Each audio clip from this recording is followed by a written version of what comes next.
এই 400টো কি হ'ল এটোতো হুদা নাই বোধে আপোনালোকে এই যে প্ৰেছক ব্যৱহাৰ কৰি এক্সিট পুল ব্যৱহাৰ কৰি পইচা খৰচ কৰি বিভিন্ন ধৰণৰ আপোনাৰ অপপ্ৰয়োগ কৰি 400 পাম বুলি কৈছিল হেতুটো তেওঁ কোনো নুহুদে আপুনি মুক্ত আজি হুদি দিলে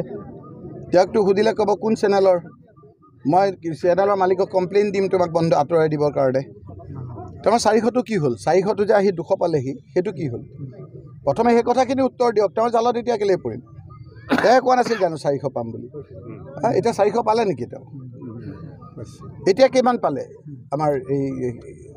আমাৰ ইয়াত কিমানটা পাম বুলি কৈছিল 14টা পাম বুলি কৈছিল চাওক আপুনি হয়নে নহয় কেইটা পালে জোৰ জবৰদস্তি এটা আপোনাৰ কৰিমগঞ্জত আপোনাৰ জিকিছে গতিকে এই কথাবিলাক তেওঁ তেতিয়া ধৰা পৰিছে তেওঁ বিজেপিতে তেওঁ চাবচোন এতিয়া চকীখন ধৰি ধৰি বহে কাৰণ 4টা খুঁটা কেতিয়া তেওঁ বিজেপি মানুহে কাটি থৈ দিয়ে ঠিক নাই আৰু এতিয়া ন বিজেপি আৰু পুৰণা বিজেপি আৰু উজনি নামনিত বিজেপিৰ সংঘাত চলিছে কি ক'ব এইটোকে এই আপুনি যিটো কৈছে সেইটোৱে মই কৈছোঁ কি ক'ব সেইটোৱে কৈছোঁ পুৰণি নতুন আৰু কি উজনি নামনি বিজেপিৰ সংঘাত সেইটোৱে কৈছোঁ মই অশনি সংকেত বুলি কৈছে যি অশনি সংকেত আচলতে মুখ্যমন্ত্ৰী মনটো মাৰা তেওঁ ডিব্ৰুগড়ত নিজৰ প্ৰাৰ্থীজন জিকোতে যিমান তেওঁ ফূৰ্তি আনন্দ পাইছে তাতকৈ ধুবুৰীত বদৰুদ্দিন আজমল ডাঙৰীয়া হাৰোতে তেওঁৰ মেটি বেছি বেজাৰ বেছি বিষাদ সেইটোহে বদৰুদ্দিন আজমল ডাঙৰীয়া হাৰাটোৱেই তেওঁৰ আচলতে অশনি সংকেত সেই অশনিটোৰ কাৰণেই তেওঁ আজি মনটো মাৰা আৰু সেইকাৰণে আজি মুখ্যমন্ত্ৰী ডাঙৰীয়াই আজি এটা কথা কালি এটা কথা তেওঁৰ কথাৰ লগত কোনো মোক এদিন হিৰো কৰিলে মই জানো যে তেওঁ হিৰোৰ পাল্লাত মই পৰিলে মই জিৰো হৈ যাম পিছদিনা একো ওলোটা কৰিলে আজি কি কয় কালিৰ লগত তেওঁৰ সম্বন্ধ নাই গতিকে এতিয়া মুখ্যমন্ত্ৰীক ৰাইজে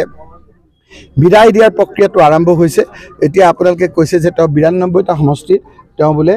লিড পাইছে এই নিৰ্বাচনত এই যে 26ৰ নিৰ্বাচনত এই 92টো উল্টি 29 হ'ব আপোনালোকে চাই থাকক ক্ষমতাত থকাৰ কাৰণে অলপ ভোটত আমাৰ কিছু হাৰিছে তেওঁ যিদৰে ৰাজনীতি কৰিছে সেই ৰাজনীতিয়ে মানুহৰ মনবিলাক দূষিত কৰিছে প্ৰদূষিত কৰিছে আৰু সেইকাৰণে তেওঁ সকলো শ্ৰেণীৰ ৰাইজে তেওঁক এবাৰ